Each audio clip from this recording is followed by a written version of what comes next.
dirais pas que je suis mal logée non plus. Je suis pas dans la rue. Mais j'aimerais bien avoir le chez moi. Bienvenue dans Parcours, le podcast des vies qui ont quelque chose à vous dire. Chaque mois, Parcours va à la rencontre de femmes et d'hommes que l'on entend peu. Ils ou elles ont connu une situation d'exclusion et témoignent de leur quotidien, racontent leur trajectoire, confient leurs espoirs et leurs engagements. Pour ce premier épisode, notre journaliste Cécile Leclerc-Laurent a souhaité revoir Marie-Noël.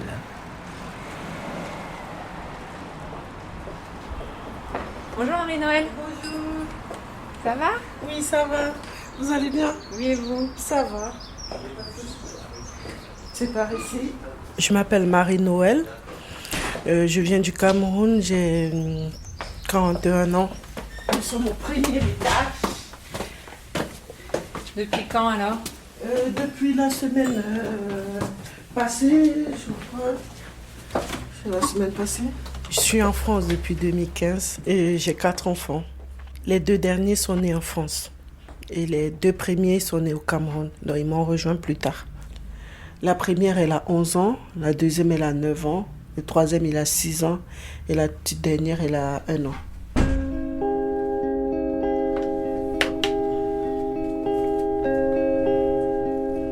Marie-Noël. Je la connais depuis 2019. Je l'avais suivie l'année d'après lors du confinement dû au coronavirus. Ce matin, elle a accepté de m'ouvrir les portes de sa nouvelle chambre d'hôtel dans le 11e arrondissement de Paris. Elle y est hébergée par le 115, c'est-à-dire le SAMU social. Normalement, les visites sont interdites, mais Marie-Noël veut me montrer son lieu de vie. Son hôtel est situé dans une impasse, là où le bruit du boulevard de Belleville s'estompe, mais où une odeur de poubelle flotte. La cage d'escalier qui mène à sa chambre est en béton gris et la peinture s'écaille.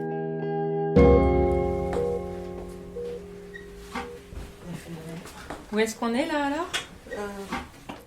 On est chez vous? Oui, chez moi.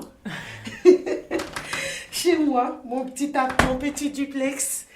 J'appelle ça le duplex parce que c'est quand même un peu mieux que ce qu'on avait en bas. C'est pas très grand, c'est pas très top. Il y a des cafards, il y a toujours des souris, mais c'est mieux, on n'est pas dans la rue. J'ai vécu à l'hôtel depuis 2016, suite à la grossesse de mon fils. Et depuis 2016, je suis toujours hébergée par le SAMU, par le 115. J'ai connu à peu près 7 ou 8 hôtels avec 3 changements de chambre. Parce que dans cet hôtel, ça fait 3e chambre que j'occupe. Donc j'ai la chance, parce que le déménagement, c'est pas facile, mais j'ai la chance que à chaque fois, c'est un changement de chambre. Non, je pars pas dans un autre hôtel, je pars juste dans une autre chambre. Donc ça fait le 3e changement de chambre. Je suis dans cet hôtel depuis 2019. Tu me fais visiter? Oui, là c'est ma petite chambre à moi. Donc là, le canapé, C'est mon canapé-lit. Je dors dessus. Il est canapé-lit. Je dors avec la petite. Et ici, c'est la chambre et coin cuisine. Là, c'est le petit coin cuisine. Là, c'est le lit des enfants. Et là, c'est les toilettes. Donc la chambre des enfants est dans la cuisine? Ouais. C'est pas chambre, c'est cuisine, mais avec le lit.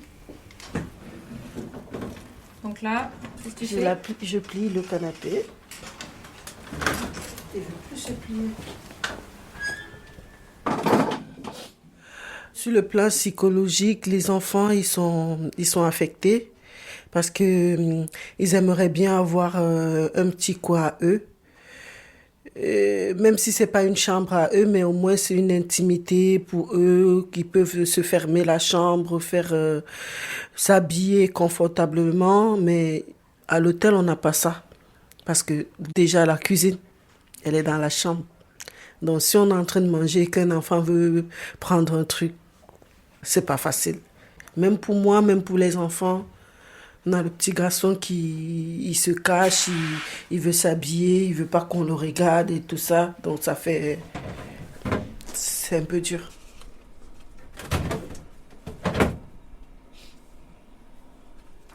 Et où est-ce que vous mangez alors? Là, sur la table, on la déplie. On la déplie, on a les chaises sous le lit. Donc, au moment de manger, on déplie la table. Après avoir mangé, on la nettoie et on la replie pour la mettre dans le coin.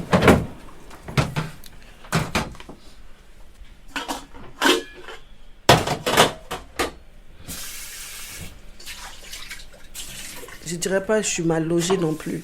Je suis pas dans la rue. Mais j'aimerais bien avoir le chez moi.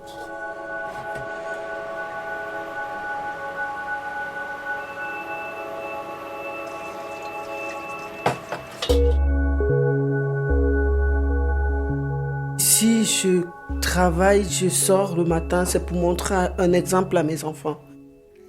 Si je peux pas leur donner un toit, parce que là, c'est pas un toit. À chaque fois, on dit, fais attention, il y a le 115 qui va arriver, si on fait ci, si on fait ça. Donc, il y a ça qui est difficile. Le jour où on nous a dit qu'on allait changer de chambre, mes enfants, ils sont allés à l'école, mais en pleurs. Parce qu'on se disait, si on nous change de chambre, où est-ce qu'on va nous mettre? On n'est pas prêt. Donc, il y a tout ça. Il y a l'insécurité. Parce qu'à chaque fois, tu te dis, tu peux partir, mais où? Tu ne sais pas.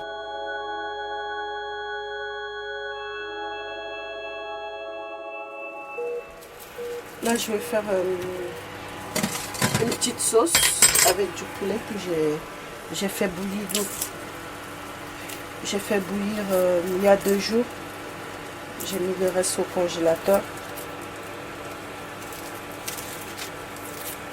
Et on pourra manger avec du riz, des pâtes.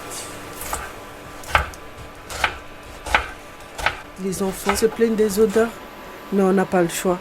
On est obligé de faire avec. C'est comme ça. On ne peut rien faire d'autre.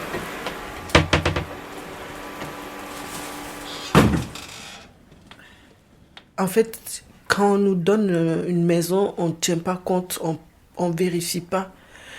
Là, il y a des prises qui ne sont pas faites. Il y a la lame qui n'est pas faite. Il y a les radiateurs qui ne sont pas faits. Vous voyez, je suis obligée de mettre des petits radiateurs moi-même parce que les radiateurs, ils ne marchent pas. Dans la petite salle coin cuisine, il n'y a pas de radiateur. Donc, si je ne parviens pas à acheter un radiateur, on dort dans le froid. Il y a tout ça. Il y a des souris, il y a des cafards. C'est très difficile.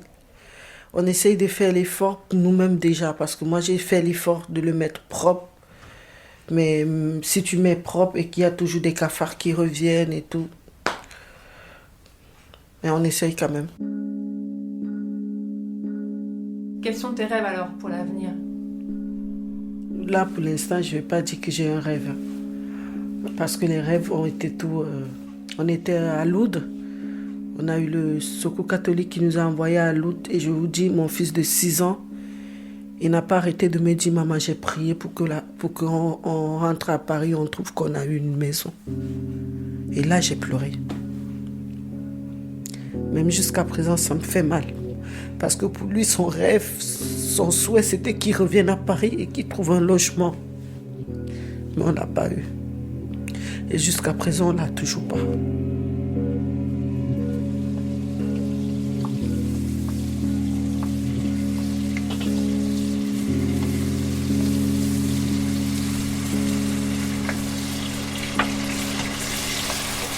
J'ai oublié, j'aime bien bloquer la porte quand je cuisine parce que vu que c'est un peu retiré,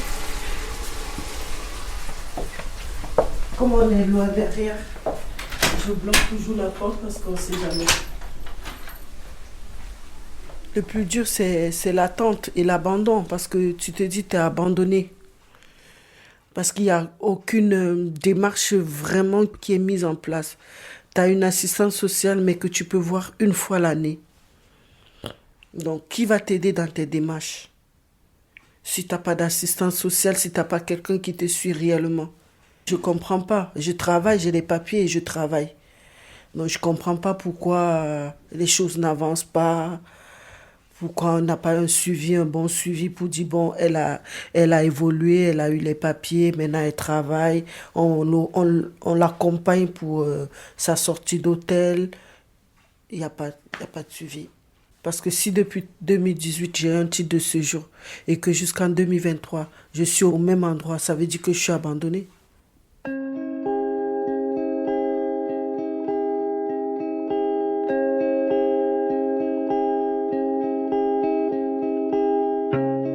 Depuis notre rencontre, Marie-Noëlle a eu un rendez-vous avec une assistante sociale.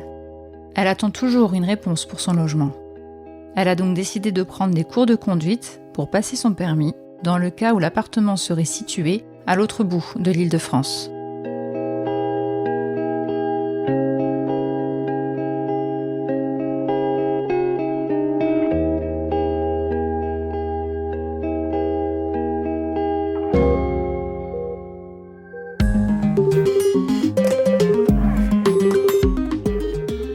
D'après le rapport Pauvreté 2023 du Secours catholique, la proportion de femmes accompagnées augmente d'année en année.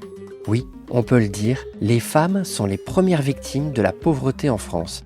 Et surtout, les femmes avec enfants. Merci d'avoir écouté Parcours, le podcast des vies qui ont quelque chose à vous dire, réalisé par la rédaction du Secours catholique. À bientôt pour un prochain épisode et sur les internets d'ici là.